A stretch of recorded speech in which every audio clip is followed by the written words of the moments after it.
What's up, man? This is Manny Mo from Austin, Texas. I'm out here with the Rappers Lounge right now, and it's hot.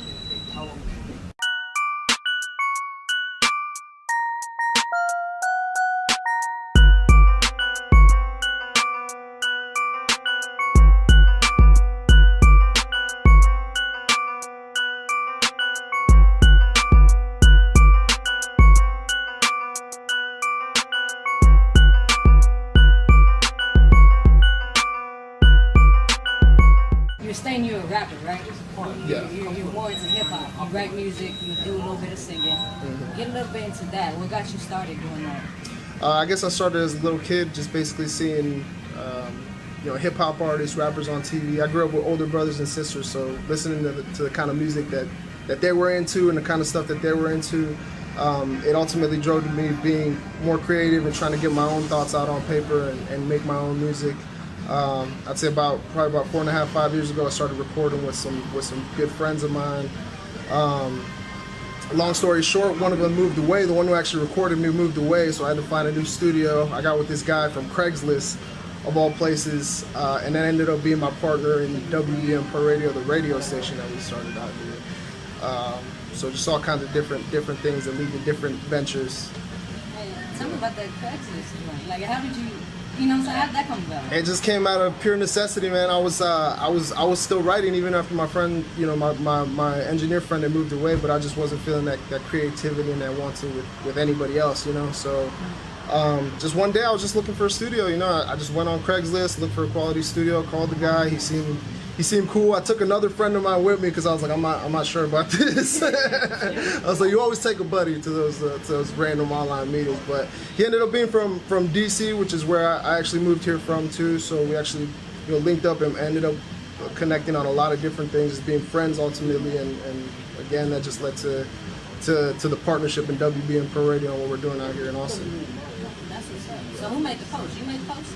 The post? Oh no, he was on Craigslist. Yeah, I was looking for a studio, and he was running a studio actually out of his apartment. Yeah, so I was looking for a place to record, and just out of necessity, I was born, and luckily I ran into somebody who was passionate about the same things and wanted to seek some of the same goals. That's what's up. That rarely works out that well. It's crazy. I mean, it's life finds a way of getting you back to the things that you were chasing after in the first place. It's funny, even if you try and fight it and get away from those things, you always find your way back to it. Yeah.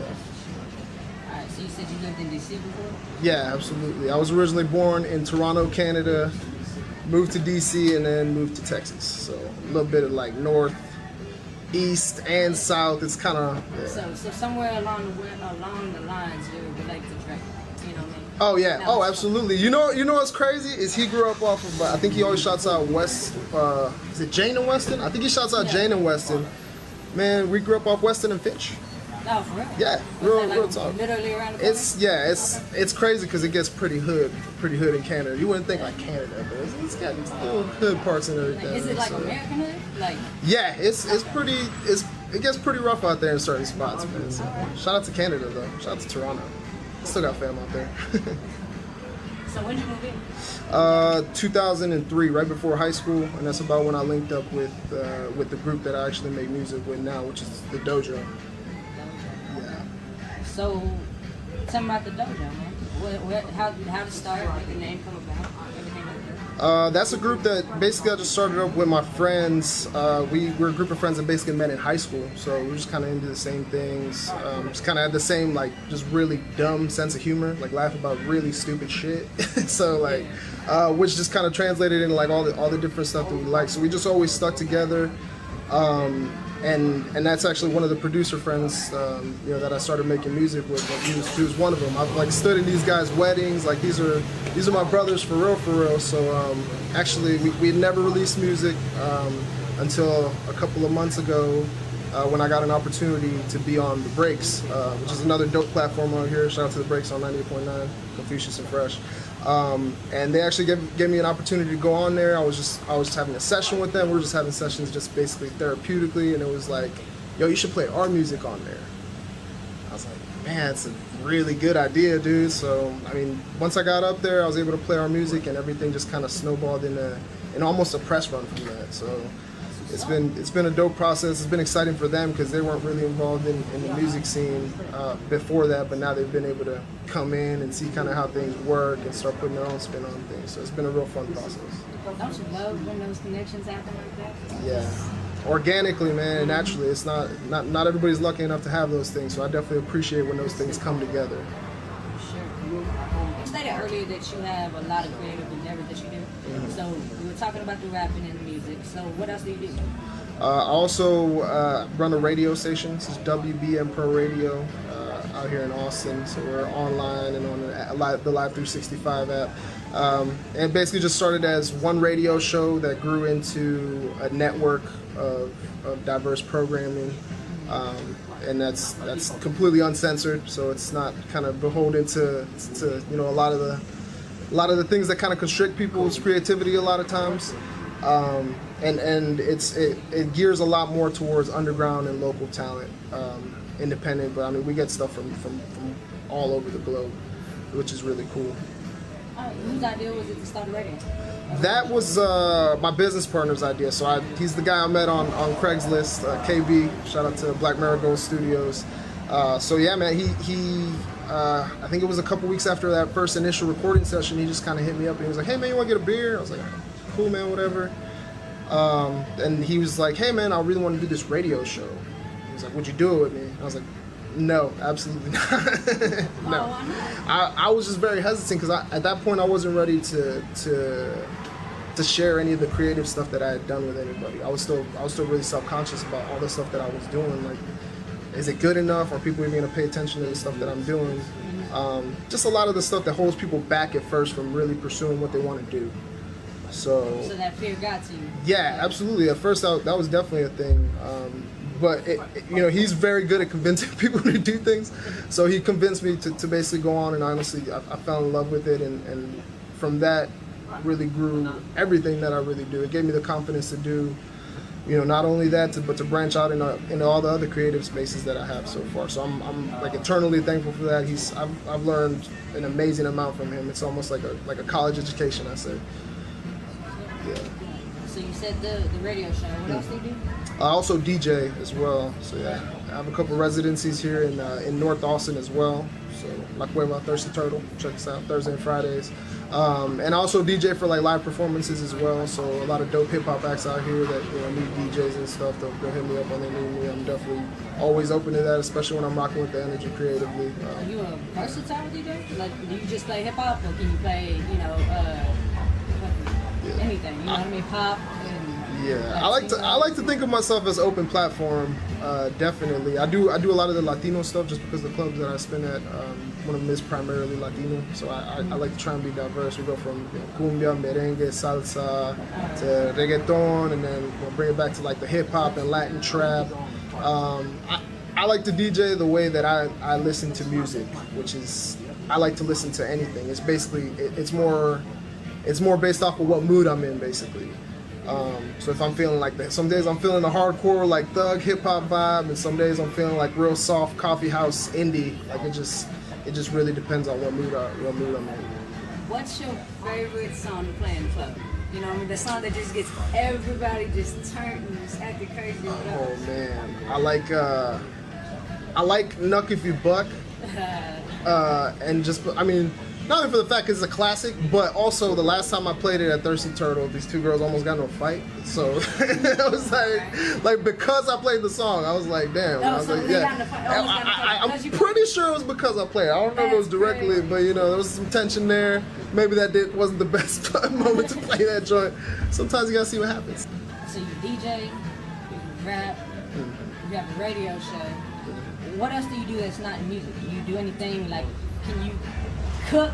You a crazy chef? Oh man, no, not at all. I could cook like maybe like one or two things that I've been taught like specialty, but no. Other than that, I'm just stick to the cereal. Somebody else is gonna have to make my meals. All right. So no other hidden talents? Nothing? Oh man, Papa Shot. I'll beat you at Papa Shot any day, anytime, anywhere. Papa Shot, like Dave and Buster's, the mini all day. And I might just ball up on you in real life. You know what I'm saying? Never know. When'd you come up with the name? Your rap name, your artist name? The dojo came from, it's kind of the same way, it works out the same way with the same way we named everything. It just comes from something really stupid, and then it almost grows into something meaningful. So the dojo, I was rolling up some weed. We were in spring break, I think, and my friend comes in and he's like, "Hey man, you rolling the dojo?" Everyone's like, that's not a thing. It's not even a thing. But it just kind of stuck because we all just really bonded after that trip. So it just really stuck as a name for us to really call ourselves and give ourselves a home.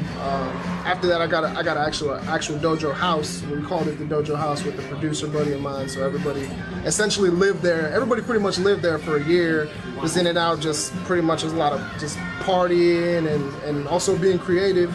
You know what I'm saying, as far as the recording and everything. So I like to think of it, as, again, something that started really small, but then it turned into, the dojo house, and it's almost a home for us to be creative, somewhere for us to really express ourselves and get it out there.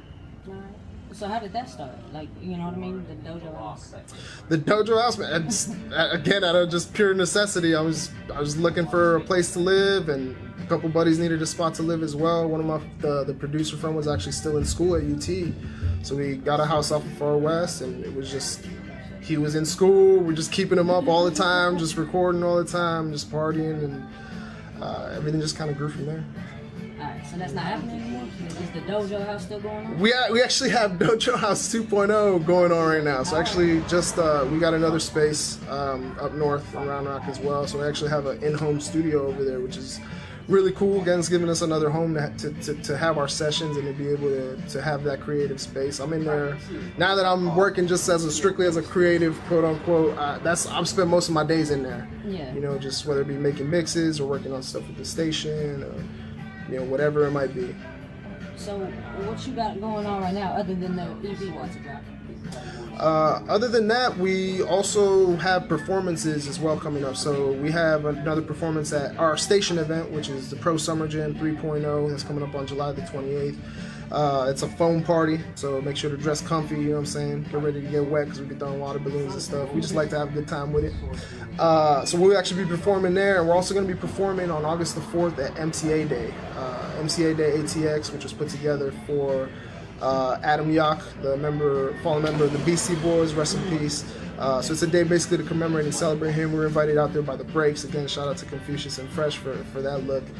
It's gonna be at the Austin Beer Garden again on August 4th, man, and that's something we're really looking forward to, man. We're really excited to be able to get that booking, and excited that people are paying attention and rocking with us. So that's all you do, right? You don't have a regular 9 to 5. You don't do nothing else. Nah, You're just right now, strictly creative. Strictly on your own boss. Right now, strictly creative, which is kind of scary sometimes, because you don't always know where the next check or the next, bill you're gonna pay is gonna come from. But also find it really motivating too, because I can't lay up in bed all day. I can't, otherwise I'm gonna be out on my ass in a month. So really, I don't really have a choice but to get up and go get it every day. When did that start? Like, did you have a 9 to 5 and you just said, fuck it, I'm done? Or did you just say, I'm not having a 9 to 5, I'm going? Man, I got laid off on a Monday. I remember I got laid off on a Monday, and I remember I didn't even find out. I found out before I even got to work. I was like on the way to work, and like my coworkers, over there, were like, "Hey, everybody's got meetings. Yours is the earliest." I was like, "Oh," but it's funny because like I said, it's funny how things work out and how things are kind of a blessing. Because at that point, I was really frustrated with that job. I was frustrated with having to go give somebody else 9 hours of my day and not feeling like I really gained anything out of it but a paycheck. So like, even though, it wasn't by my own choice, it was like, all right, this is your opportunity, you know what I'm saying? They gave me like a severance, and they gave me the opportunity to be able to say, all right, you want to try and be a creative, you want to try and be a DJ seriously, all right, well, this is your time to go ahead and do it. You have all the opportunity right now. If you don't do it right now, it's because you didn't want to. So I found it as a really big push and a blessing, man, and it just really helped me to branch out into the things that I'm doing, and to really give me the balls to do the stuff that I'm really doing right now. What's your advice to anybody that's barely started? You know what I mean? That is seeing everybody just, all the DJs getting love right now, all the rappers getting love right now, because we right now, basically the youngsters as far as rap are like rocking the city right now. You know what I mean? So what's your advice for anybody that wants to be a DJ or, you know, host a radio show that doesn't want to be a rapper but wants to be in music? How do they get started? You know what I mean? I say get around people in that field. You know what I'm saying? If you know anybody who's involved, and that doesn't have to be somebody at a major level. You know what I'm saying? There's all kind of different levels of different things as far as, you know, whether it be DJing or, you know, working at a radio show. You know, there's internships starting at the very ground level where you could, you know, do like we did and literally start your own. The world is your oyster. It's really just about getting rid of that fear of people not accepting or people not valuing what you have, and really just working your hardest so that when you do put something out there, it is accepted and it does actually add value. Yeah, just to have value, man. Have value. Work hard at your craft so you're a valuable, you know, individual. So you can find me on all social media platforms at TX Manny Mo, just MANNYMO. Our radio station is WBM Pro Radio. That's on all social media as well as Instagram, Twitter, Facebook, everything. We're on all of that. And the project, which is the Scarry Dogs EP, it's actually the T that I got on right now. Scarry Dogs EP. That's my dog actually right there. That's my dog. So that Scarry Dogs EP is available at DOJOinitiative.com. That's a 3-song EP that I just dropped with my band, the DOJO Initiative. We actually got a couple performances to round out the summer as well. And all of our stuff, everything to update is going to be on there as well. And again, our website, WBMProRadio.com, and all the radio stuff is going to be on there. If you're an artist looking for more exposure for your own music, or you know, DJ looking for somewhere for your mixes, make sure to get at us. You know, we're very open to working with new people.